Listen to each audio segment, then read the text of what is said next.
Hi there, it's Carl Irwin, the Common Magician, with another video.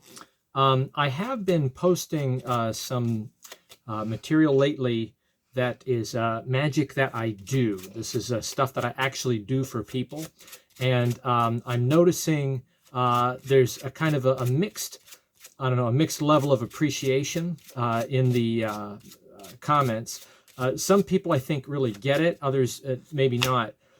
I want to be very clear that when I say this is the stuff that I do, I'm talking about working time-tested material. I'm not talking about material that's going to fool you. If you're a magician, so certainly this is often going to be material that you know, right? And that's okay. Just because it's material that you know, it doesn't mean that it doesn't work. Much of the very best material out there is stuff that has been long-standing. It's been in many, many books in print over and over again. And it becomes very difficult as a magician to be able to look at something with fresh eyes, especially if it's something that we've known about for years and years and years, maybe even things that we learned as very young people, and assume that this really works with anybody. But almost everything I've showed you, whether or not you perceive it as deceptive yourself, is highly deceptive. You know, this is material that works with real spectators. There is, I think, there's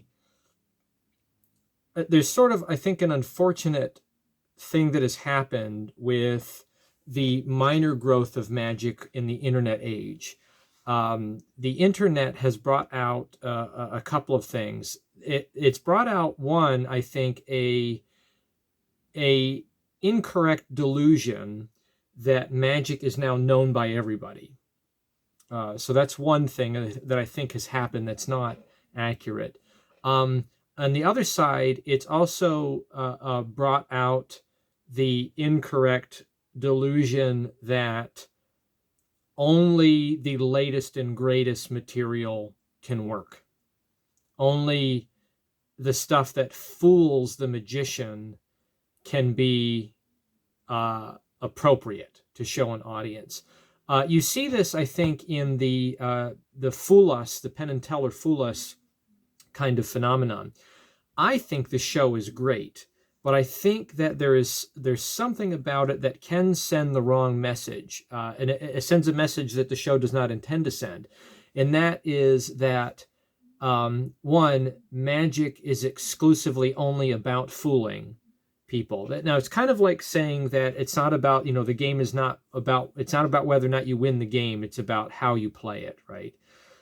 That's not true. When you play a game, it's really about winning and losing. That's what the game is about. And magic certainly is about deception, being absolutely deceptive to the audience. But I think there is a misconception about this kind of programming that generates the false assumption that only the stuff that fools Penn and Teller is good stuff. That's not what the show is demonstrating. Generally, what the show is demonstrating, is the reason why they talk in code and whatnot, is that the material that they're watching will sometimes fool them, but almost all of the material fools almost all of the audience. Obviously, in the audience on a show like that, there's going to be a contingent of magicians that know some of what's going on there. You're just going to have that at a show like that. But if we look at the audience as a real audience, a group of people that are coming to enjoy magic, the assumption ought to be that they're fooled by just about everything that comes on the stage, that they're not in on anything that's happening up there. It's all high caliber magic to them.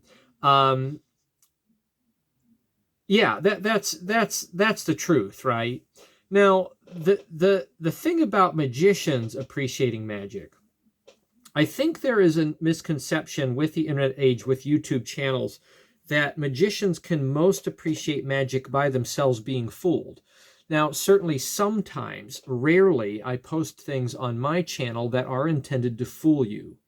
Rarely, not very often. I don't do that very often.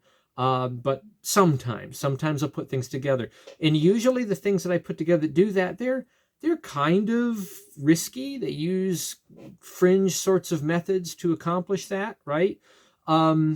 And that's kind of how that kind of magic works, the stuff that is intended for magicians. Or if it's a really, really novel idea, or on the other side, it might be kind of an antiquated idea that's brought back up again, that hasn't been used in a long time, or something that's been obscure in literature that people don't really pay attention to.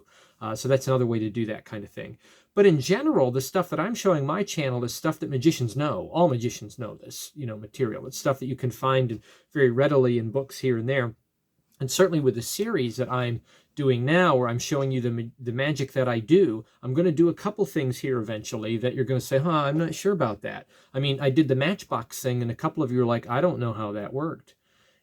Well, you just haven't been exposed to that. That's the reason why you don't know how it works. But both of those things I showed you, with the match and with the box, they're pretty old. They've been around a long time, and whether or not you've run into that, it really decides whether or not you get fooled, right?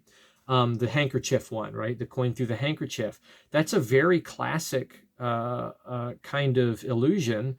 And the assertion was made there that it's not very deceptive. I disagree. It's extremely deceptive, right? It's about you, and you all should know this if you perform for people, even just family and friends. If you're a real true hobbyist like I am, you don't have to do professional gigs or anything. But if you're performing for people, you would know that the performance live with someone there is very different than doing this in front of the camera, where it is very static, it's very sterile, it is not dynamic, no matter how much I, inflect in my delivery. It can only be what it is. So there is a difference there. And certainly with something like the coin through the handkerchief or small object or whatever, that is an incredibly deceptive, little gag there, when portrayed dynamically, with motion, with people, with engagement. Nothing wrong with that trick. And it's not one that they know. That's not true. It's not something that anybody's ever run into unless they've read some of the old magic books. And nobody has, right? I've talked about this before, about whether or not people know these old tricks. The truth of the matter is that nobody is into magic. I know this from being a school teacher, that the kids that I teach, nobody does magic. None of them. And I teach quite a few kids, and I can honestly say over the last 10 years, I think I've known one student that dabbled a little bit in it, out of the hundreds and hundreds of kids that I teach each year, and they cycle through. It's as uncommon today as it has ever been, probably even less in some ways. What you see a much larger population than in the past, great population growth. And then with the internet age, you have this kind of access that young people have. So those kids that are interested in are gathering on these forums, and we are engaging with them regularly in talks. But if you really think about it, think about like the internet forums, the magic forums where you encounter people there. How often do you run into the same people, right? And these are the, place like, the Magic Cafe or something like that. That's like the biggest forum for magic on the internet. And the internet's a big place, but it's always the same few people. It's always the same few people. There's not many people in magic. There's just not. Think about magic clubs, how there's fewer of them around. It's all kind of internet gathering, yet we run into the same folks. Even on these channels, on my channel, I have people that post comments on here, and some of you show up on some of the other channels that we all visit. We see the same names rolling around over and over and over again. There's not many people really involved in that. And those are just the ones that get into the internet side of it. There's certainly a lot more people that don't, but they're not many. There's not many. We're talking about, tens of thousands in a population of billions of people that are really into magic and know the literature, and they've run into these tricks and they know them. I asked the question in one of the previous discussions on one of the videos I did about Crazy Man's handcuffs. I brought that one up in particular because there has been, I know over the years, about a trick like that and other ones that are like it, a reluctancy to perform something like Crazy Man's handcuffs on the assumption that everybody knows it. All the magicians know it, right? But people don't know that. they've never seen that before, right? You can do crazy man's handcuffs to anybody on the street, and they've never seen it. And they might even be in the niche population that has seen a David Blaine special, or back in the day in the 80s, a David Copperfield special or something. And they don't remember that. They've never seen that before, right? This stuff is all good. Everything I'm sharing with you on here is as accessible as it may seem and as accessible as it may be. It is all high quality, time tested, go-to stuff. I fear that some people look at these effects as subordinate, and they won't do them. They just won't engage in that kind of thing. It's a certain kind of unfortunate snobbery that develops there. And it is unfortunate because that's awesome material. It will work for you. You should try it. You should do it, right? That slop shuffle triumph, just a couple stories. I remember probably the biggest group I ever performed that particular trick for was 20 years ago. I was in a drum and bugle corps. I was on the bus, the tour bus. It was, late in the evening, and we were just hanging out, and I did a couple of tricks. I did that one. It's a bus full of 20-somethings. Everybody's dead sober. We're a touring group. Everyone's wide awake, and they're amped up, and they're at the top of their health, right? They're engaged, and they're highly intelligent musicians, right? These are the kind of people I'm in front of. And we're ready to relax for the evening, and I'm doing this trick, and I do that slop shuffle thing, and I tell you, they went absolutely bananas. Never seen anything like that before, right? And that treatment was old at that point, 20 years ago. But they just completely lost it. That was absolutely amazing to them. Just a couple years ago, I have a friend I noticed on Facebook had posted a video of a local magician who was doing some work at a pool hall there where she was at, and she had posted this video of him doing his work, and he did that same slop shuffle triumph, that exact same trick. And everybody in the room went absolutely crazy at that reveal. Just absolutely hit the ceiling. And this is a professional, someone who and a very good one too. His handling was very clean, very good. His presentation was very likable, very hip, wasn't dated at all. A kind of a young hipster kind of mentality, and that's the crowd he was doing this with. And they lost it. They lost it. This is fresh and new, even though it's decades and decades old, because our group is that big. It's that big, right? This comment about that's good for lay people. That's a good one for lay people. I hate that comment. I hate that sentiment. It makes no sense at all, because the lay people is everybody. The lay people is, I can't even quantify it properly. If I said it was 99.99999%, I still wouldn't be accurate. It's bigger than that. Lay people is everybody but a fraction of a fraction of a fraction of a percent, right? The magic community is that small. It's that tight, in spite of how it may seem with the online presence. And we get this kind of air about us when we engage online that things aren't fooling. It's not a very good sentiment. This is all of it. I don't care what you say. You're wrong. You're wrong. This is all highly fooling material in good hands in the normal environment with real spectators. Some people hate that sentiment, right? We say real spectators as opposed to magicians. And the feeling there is that what I'm saying is that magicians can't be fooled, so we don't count them as real spectators. Magicians can be fooled, of course, right? But it's a rarity. It is a rarity. Usually, a magician being fooled, it often has to do with the presentation, not the method. It's the use of methods that we already know about.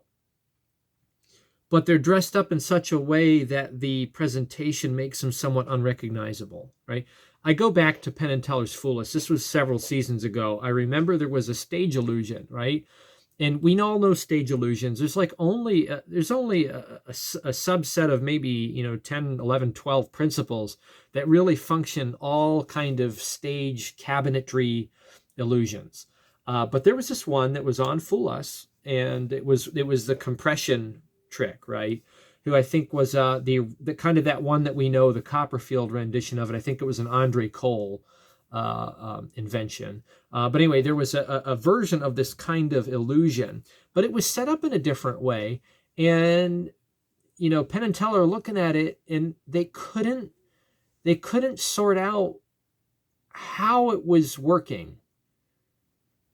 That was a rarity. That was an incredible rarity. Now, I looked at it and I thought, I'm pretty sure I think I know how this is working. But I was looking at it, and I was thinking to myself, I can see how they wouldn't see it because I'm not sure myself, right? What's going on there? It was such the illusion was dressed up in such a different way than we normally see that sort of trick, that in the moment it was difficult. Sure, magicians get fooled, but again, I can't quantify it because it's so great. 99.9999999% of the appreciation that magicians get from watching magic is not in being fooled. It's in the opposite. It's in the appreciation of what is going on. That's how we enjoy magic. That's how we really enjoy magic, right? It's in the appreciation of what is going on. That's why magicians watch Fool Us, and why most everybody else doesn't. That's the hard truth of it, right? Among my students, if I mention the show, they don't even know what it is. First, they don't watch CW, which is where it airs in the United States, right? That's the syndicated network that it runs on. No one watches that. They all watch on demand, and they don't watch CW on demand if they do, right? And two, the subject matter is such a niche thing. Most of the people, no, I wouldn't say most, I would say a large chunk, maybe a large plurality of the people watching Fool Us is magicians that really know most. They're not fooled by what they're watching. We watch it for the appreciation of it. We're the only ones talking about it on the internet. If you want to see a forum where they're talking about Fool Us, it's on a magician's forum. It's not anywhere else, right? And if it's on Reddit, it's on a magician subreddit. It's not anywhere else. It's us. We're the ones that are really entertained by this. And it's not usually because we're fooled. It's usually because we appreciate what's going on. I mean, that's mostly what I have to say about that, right?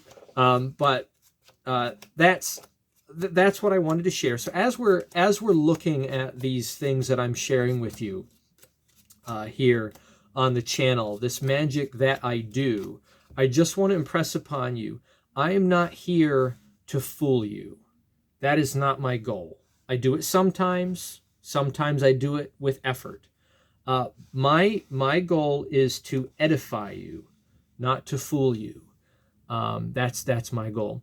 And this is another thing that I do regularly. It would be a gambling demonstration where in the off moments I simply call out a flush or a four of a kind.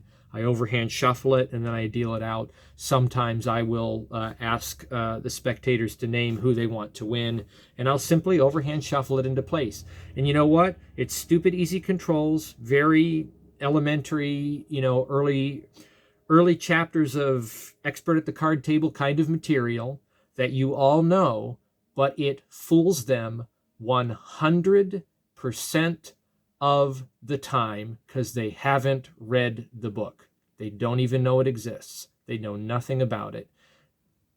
It's fooling 100% of the time with people, normal people, the real population that we do this for, not magicians. And I just want to drive that home, okay?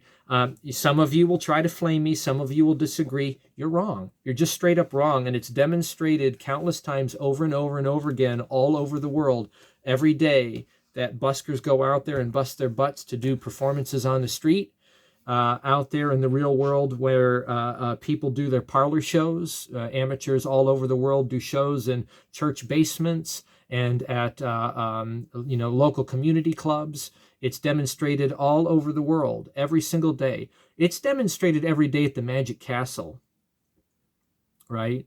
When people who have amazing skill and top-notch capabilities go to the castle and pull out the classics and perform some of these exact same tricks that I'm showing you on this channel. A lot of this exact material you'll see there, right? And it's nice in the internet age because we can actually see it without even being a member, right? It gets published, it gets put out there. You look at people that have really, really high-level material, but then you look at their live professional performances, and they run home to the mothership on purpose. They go to that stuff that works, right? Something that's a worker method is exactly what it sounds like. It's something that works. It's something that functions. It's something you can depend on. It's something that's been tested. You know it's going to nail. It's just going to put the last nail in the coffin every time it's done. Those are worker tricks, and that's what I'm trying to demonstrate here. It's the stuff that I do. It's the stuff I do for people. The rest of it is mostly for our pleasure. It's mostly just for our own engagement and our own enjoyment and our own appreciation. And as some of that stuff alters and changes and improves, it gets put into the working material, right? But we all know that. If you look at someone showing very, very complex material, I mean, I talk about LaDanny a lot because he's someone who's very active on Instagram and TikTok and whatnot, and we see him in social media. And I highly admire his stuff. I admire him for putting out social media material that blows our minds. But when you look at that material and then you look at his working set, the stuff he does as a professional, which he shared that, you see that there is a difference. There is a difference in methodology and presentation. One, it's for us in our appreciation, and the other, it's for everybody else, and they matter way more. They matter way more than we do. So that's my shtick. Another thing I do, just simple card control demonstrations using overhand shuffles and calling, shuffle calling and face-up shuffle calling, spread calling, that kind of stuff. So getting a little bit ahead and then shuffling something in and then dealing it out. Another way to do these kinds of things is just pharaoh shuffles. So if you get things stacked up into a certain part, and you all know this, to do a couple of in or out pharaoh shuffles, you can stack things into a four hands of poker or something like that. This just blows people away. I mean, it's just stupid easy, but it's a worker. It's something that does work. It is highly deceptive. Don't tell me it isn't. You're wrong. It's highly deceptive. I don't care if it fools you or not. I would hope, on the other hand, that you would look at this, something like this, not like, but I know that. I would hope that you would look at something like this with a smirk on your face and say, yeah, that's the stuff. That's the stuff that works with people out there in the real world. Because it's true. It does. Works every time. So anyway, good luck with that. Happy magicking.